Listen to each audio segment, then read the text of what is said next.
نحمده ونصلي على رسول الكريم ما بعد اعوذ باللہ من الشیطان الرجیم بسم اللہ الرحمن الرحیم الم تعلم ان اللہ یعلم ما فی السماء والارض ان ذلک فی کتاب ان ذلک علی اللہ یسیر وَيَعْبُدُونَ مِن دُونِ اللَّهِ مَا لَمْ يُنَزِّلْ بِهِ سُلْطَانًا وَمَا لَيْسَ لَهُم بِهِ علم وما للظالمين من نصير وإذا تتلى عليهم آياتنا بينات تعرف في وجوه الذين كفروا المنكر يكادون يسطون بالذين يتلون عليهم آياتنا قل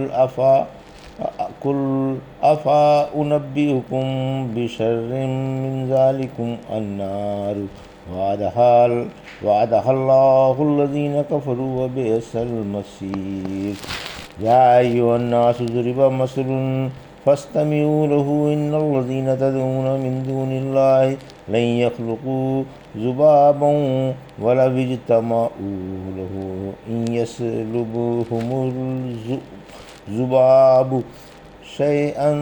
شيئا لا يستنقذوه منه ضعف الطالب والمطلوب ما قدر اللہ حق قدرہ ان اللہ لقوی عزیز۔ ابھی آپ نے سورہ حج کی آیت 70 سے 74 کی تلاوت سماعت فرمائی۔ ان آیتوں کا ترجمہ اور تفسیر اس طرح ہے: الم تعلم ان اللہ یعلم ما فی السماء والارض ان ذلک فی کتاب ان ذلک علی اللہ یسیر۔ آیت 70۔ ترجمہ: کیا تجھے معلوم نہیں کہ اللہ آسمان اور زمین کی ہر چیز جانتا ہے؟ یقین مانو یہ بات کتاب میں مندرج ہے اور اللہ کے لیے بالکل آسان ہے۔ یہ تھا ترجمہ سورہ حج کی آیت 70 کا۔ تفسیر: آیت 70 رب کے کمال علم کا بیان، پروردگار عالم کے علم کے کمال کا بیان ہے کہ اس کے علم کے دائرے میں آسمان و زمین کی ہر چیز گھری ہوئی ہے۔ آسمان و زمین کا ایک ذرہ بھی اس سے اوجھل نہیں ہے۔ کوئی چھوٹی بڑی چیز ایسی نہیں جو ایک روشن کتاب میں مندرج نہ ہو۔ کائنات کے وجود سے پہلے ہی اللہ کائنات کے تمام حالات سے باخبر تھا اور ان حالات کو لوح محفوظ میں لکھ چکا تھا۔ رحمت عالم صلی اللہ علیہ وسلم نے فرمایا، آسمان و زمین کے پیدا کرنے سے 50,000 سال پہلے اللہ کائنات کی تقدیریں لکھ چکا تھا۔ اس وقت اس کا عرش پانی پر تھا۔ سب سے پہلے اللہ نے قلم پیدا کیا اور اسے لکھنے کا حکم دیا۔ اس نے پوچھا کیا لکھوں؟ فرمایا جو کچھ ہونے والا ہے۔ چنانچہ قلم نے قیامت تک جو کچھ ہونے والا تھا لکھ دیا۔ ابن عباس فرماتے ہیں اللہ نے لوح محفوظ کو اتنا بڑا بنایا ہے کہ اسے طے کرنے کے لیے 100 سال کی مسافت درکار ہے۔ اللہ نے مخلوق پیدا کرنے سے پہلے قلم کو لکھنے کا حکم فرمایا۔ قلم نے پوچھا کیا لکھوں؟ فرمایا قیامت تک کے مخلوق کے بارے میں میری معلومات لکھ لے۔ آخرکار قلم نے اللہ کے علم کی قیامت تک کے لیے تمام باتیں لکھ لیں۔ یہ اللہ کے علم کے کمال کی دلیل ہے کہ وہ چیزوں کے حالات ان کے وجود میں آنے سے پہلے ہی جانتا ہے اور ان کے حالات لکھ بھی چکا ہے کہ بندے کیا کریں گے۔ اللہ کو انسان کے پیدا ہونے سے پہلے ہی معلوم ہے کہ فلاں اپنے اختیار سے فرما بردار ہوگا اور فلاں باغی۔ تمام باتیں سپرد قلم کی جا چکی ہیں اور اللہ کا علم تمام باتوں کو گھیرے ہوئے ہے۔ یہ بات اللہ کے لیے دشوار نہیں، بالکل آسان ہے۔ وَيَعْبُدُونَ مِن دُونِ اللَّهِ مَا لَمْ يُنَزِّلْ بِهِ سُلْطَانًا وَمَا لَيْسَ لَهُم بِهِ عِلْمٌ وَمَا لِلظَّالِمِينَ مِن نَصِيرٍ۔ آیت 71۔ وَإِذَا تُتْلَىٰ عَلَيْهِمْ آيَاتُنَا بَيِّنَاتٍ تَعْرِفُ فِي وُجُوهِ الَّذِينَ كَفَرُوا الْمُنكَرَ يَكَادُونَ يَسْطُونَ بِالَّذِينَ يَتْلُونَ عَلَيْهِمْ آيَاتِنَا قُلْ أَفَأُنَبِّئُكُم بِشَرٍّ مِّن ذَلِكُمْ النَّارُ وَعَدَهَا اللَّهُ الَّذِينَ كَفَرُوا وَبِئْسَ الْمَصِيرُ۔ آیت 72۔ ترجمہ: لوگ اللہ کو چھوڑ کر ایسوں کی عبادت کر رہے ہیں جن کی عبادت کی اللہ نے کوئی دلیل نہیں اتاری اور نہ ان کے پاس اس کی کوئی دلیل ہے، اور ان ظالموں کا کوئی حمایتی نہیں۔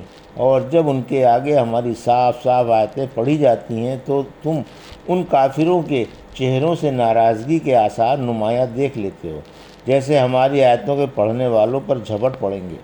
آپ فرما دیں، کیا میں تم کو اس سے بھی زیادہ اندوہناک خبر سنا دوں؟ وہ آگ ہے جس کا وعدہ اللہ نے کافروں سے کر لیا ہے، اور وہ بدترین ٹھکانہ ہے۔ یہ ترجمہ تھا آیت 71 اور 72 کا۔ تفسیر۔ آیت 71 مشرکوں کی جہالت و نادانی اور کفر و شرک کا بیان۔ مشرکوں کی جہالت و نادانی اور کفر و شرک کا بیان ہے کہ بلا سند کے غیر اللہ کی عبادت میں مگن ہیں۔ ان کے پاس شرک کی نہ کوئی نقلی دلیل ہے اور نہ عقلی۔ سورہ مومنون کی آیت 117 میں فرمایا، جو اللہ کے ساتھ دوسرے معبود کو پکار رہے حالانکہ اس کے پاس اس کی کوئی دلیل نہیں، اس کا حساب اس کا رب ہی لے لے گا۔ بلا شبہ کافر فلاح نہیں پاتے۔ شرک ان کا خود ساختہ اور گڑھا ہوا ہے اور باپ دادا کی تقلید ہے، ورنہ ان کے پاس شرک کی کوئی دلیل نہیں۔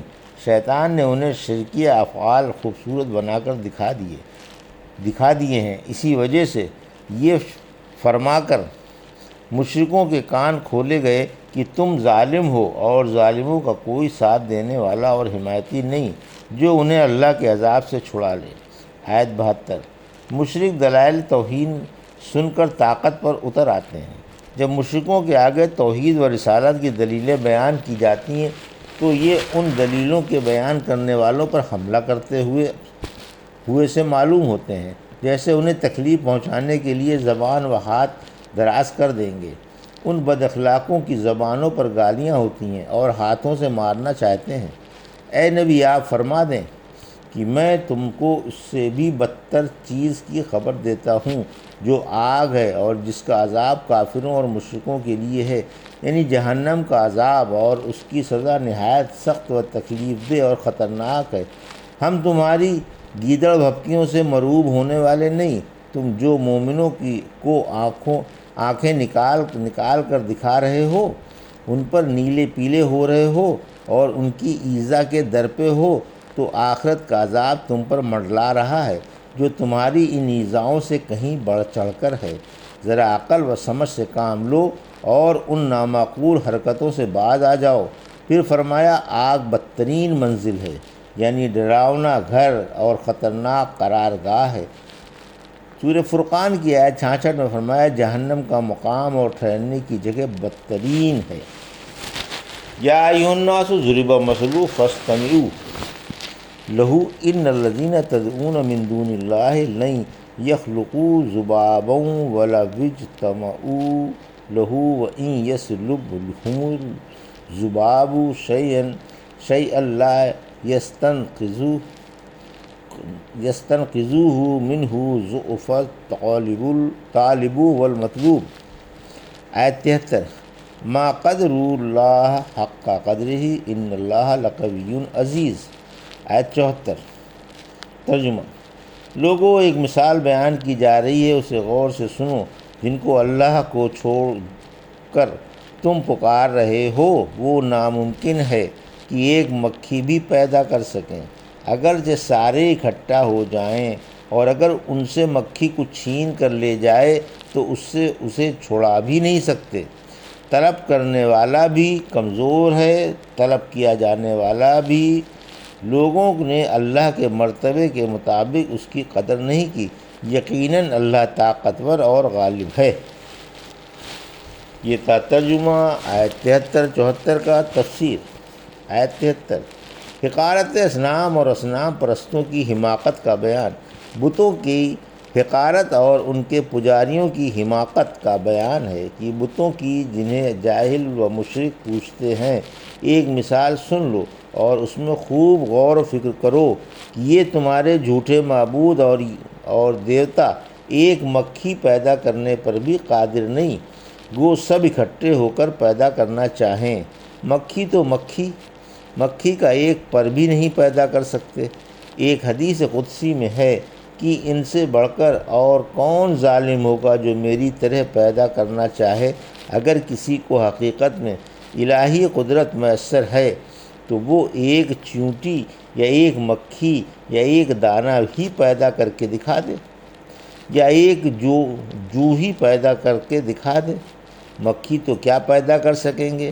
ان کی عاجزی اور بے بسی کا تو یہ عالم ہے کہ اگر مکھی ان سے کچھ چھین کر لے جائے تو اس سے اپنا حق واپس بھی نہیں لے سکتے، اور اس کے مقابلے اور انتقام سے عاجز ہیں۔ حالانکہ مکھی ایک معمولی اور حقیر سی مخلوق ہے۔ طالب و مطلوب دونوں کمزور ہیں، یعنی بت اور مکھی اللہ کی حقیر ترین مخلوق ہیں، یا عابد و معبود دونوں کچھ بھی نہیں۔ آیت 74۔ لوگوں نے اللہ کا مرتبہ، اس کا مقام اور اس کی عظمت نہیں پہچانی، جب ہی تو اس کے ساتھ ایسوں کی عبادت کرتے ہیں جو اپنی عاجزی کی بدولت ایک حقیر سی مخلوق سے انتقام لینے پر بھی قادر نہیں۔ حالانکہ اللہ اس قدر قوی ہے کہ اس نے اپنی قوت و قدرت سے تمام مخلوق پیدا کی۔